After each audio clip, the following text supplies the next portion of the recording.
እስቲ ንገሩኝ ማን ነው ስለ ሰው ልጆች መከራን የተቀበለ? እስቲ ማን ነው ንገሩኝ ስለ ሰው ልጆች የደም ቃል ኪዳን ያሰረ? ከመፈጠሩ እስከ አሁን አለንበት ሰዓት ድረስ የደም ቃል ኪዳን በሕይወታችን አለ። ማንም የማይፈታው ታላቅ የደም ቃል ኪዳን በሕይወታችን ነበር። ከብሉይ ኪዳን እስከ አዲስ ኪዳን፣ ከአዲስ ኪዳን እስከ ዛሬዋ ዕለት ድረስ የደም ቃል ኪዳናችን አሁንም ይሰራል። ተመልካቾቻችን ዛሬ የምናየው በትላልቅ ቤተ መንግስቶች ቁጭ ብለው ስለሚያዙ ባለስልጣናት አይደለም። ዛሬ የምናየው ስለ ሰው ልጆች የደም መስዋዕት ስለሆነ ነው።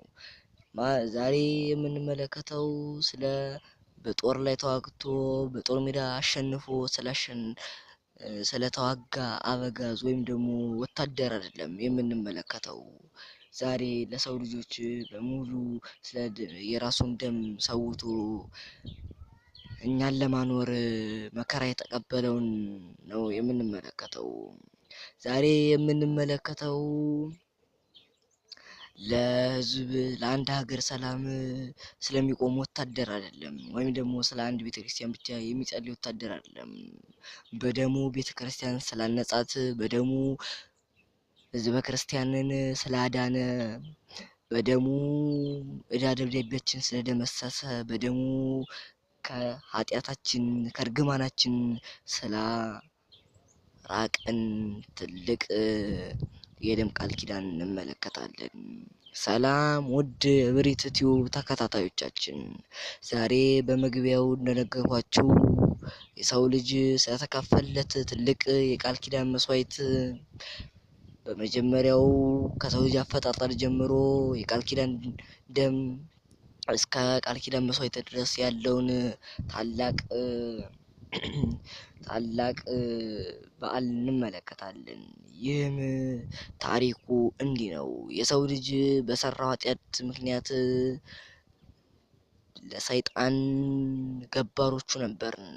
ይህም ለሰው ልጅ ኩነኔም ሰራ ጽድቅም ሰራ ወደ ሲኦል ነበር የሚከተው። ይህ ግን በብሉይ ኪዳን ነበር። ለሰው ልጅ በብሉይ ኪዳን ማንም ጽድቅ ከሰራ ኩነኔ ሰራ ወደ ሲኦል ነበር የሚገባው። ከዚህም በኋላ ግን በአዲስ ኪዳን ተቀየረ። ሰው እንደየሰራው ወደ መረጠው ይገባል። ወደ ሲኦል ወይም ወደ ገነት ለመግባት የሚወስነው ስራችን ነው ማለት ነው። እሳትና ውሃ ቀርቦልናል።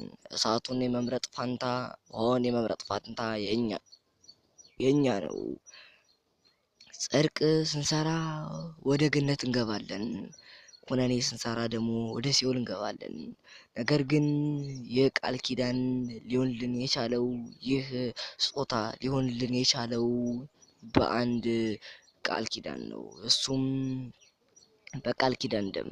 አዳም ከገነት በወጣበት ጊዜ በደብረ ቅዱስ እያለ እግዚአብሔር እንዲህ ብሎታል፣ ከልጅ ልጅ ተወልጄ ከድንግል ማርያም ተወልጄ አድንሃለሁ እንዳለው ይህ የቃል ኪዳን ደም ይባላል። ከዚህም በኋላ ግን በአዲስ ኪዳን ደግሞ ከተወለደ በኋላ በ30 ዘመን ከተጠመቀ በኋላ በ13 ዓመቱ በዕለተ ዓርብ ተሰቅሎ የቃል ኪዳን መስዋዕቱን ሰዋ።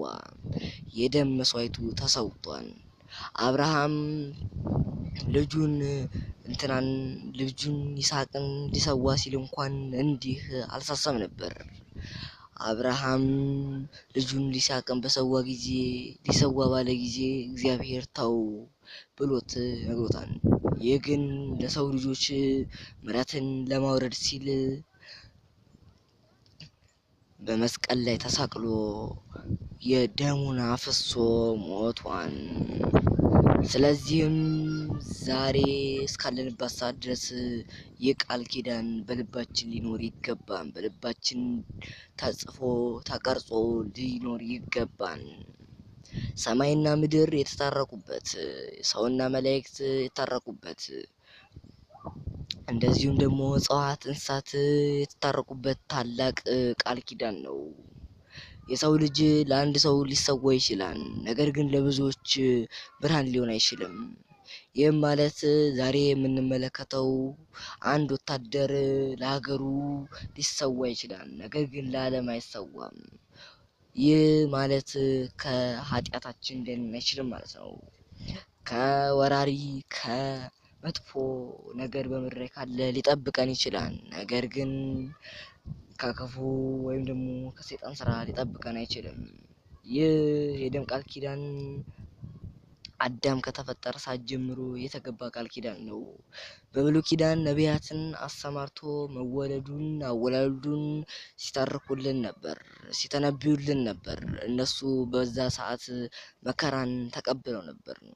በብሉይ ኪዳን ቅድም እንዳልነው ከሆነ የሰው ልጅ ጽድቅን ሰራ ወደ ሲኦል ነበር የሚወርደው፣ ነገር ግን በቃል ኪዳኑ ያንን ሻረልን።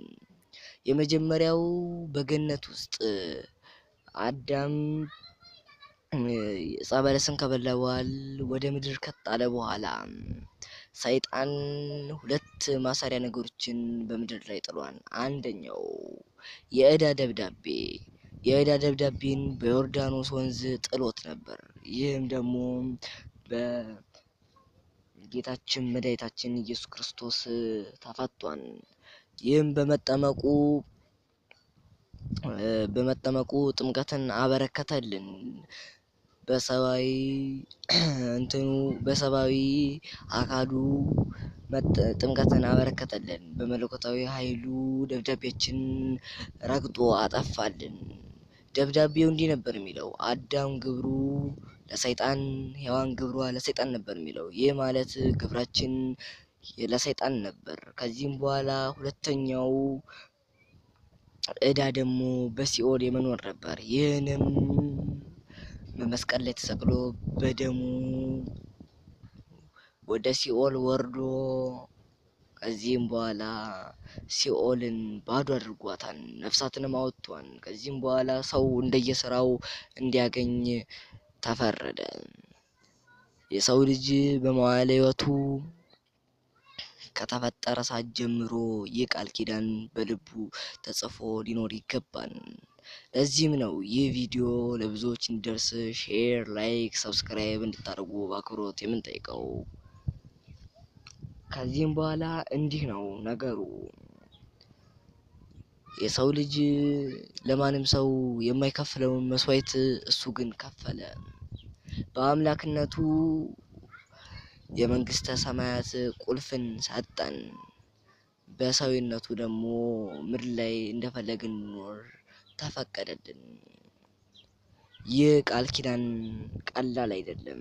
መላእክትና ሰው የተግባቡበት እንዲሁም ደግሞ ምድር ከሰማይ የታረቁበት ታላቅ ነገር ነው። ይህ ስንል እነ ኤልያስ፣ እነ አብርሃም፣ እነ ኖህ በብሉይ ኪዳን የነበሩት ቃል ኪዳን ተገብቶላቸው ነበር። ለምሳሌ አሁን እግዚአብሔር ለኖህ ቃል ኪዳን ገብቶለታል። ቃል ኪዳንም ኖህን ምን ላድርግልህ ባለው ጊዜ እንዲህ ብሎታል፣ ምድርን ከዚህ በኋላ በድንጋይ ውሃ አታጥፋት፣ አታደቅልቃት ብሎታል። ስለዚህም እግዚአብሔር ለሱ ቃል ኪዳን በቀስተ ደመና አሳይቶታል። ነገር ግን ይህ የደም ቃል ኪዳን ከሁሉም የሚለየው ለሰው ልጅ በደም የተካፈለ መስዋዕት ነው። ማንም ሰው እስከ ሞት ድረስ አብሮ ይችላል፣ ነገር ግን የራሱን ሕይወት ሌሎች ላይረዳ ወይም ደግሞ ላያጋራ ይችላል። ራሱን አሳልፎ ለሰዎች ሊሰጥ ይችላል። ተመልካቾቻችን እግዚአብሔር በብሉይ ኪዳን ቃል ኪዳን መስጠት ከጀመረ ቆይቷል።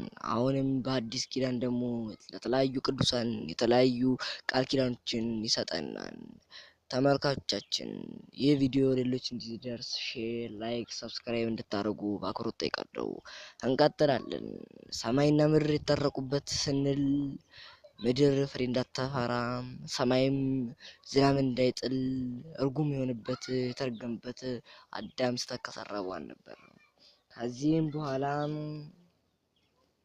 በእሱ ቃል ኪዳን ተፈታለች።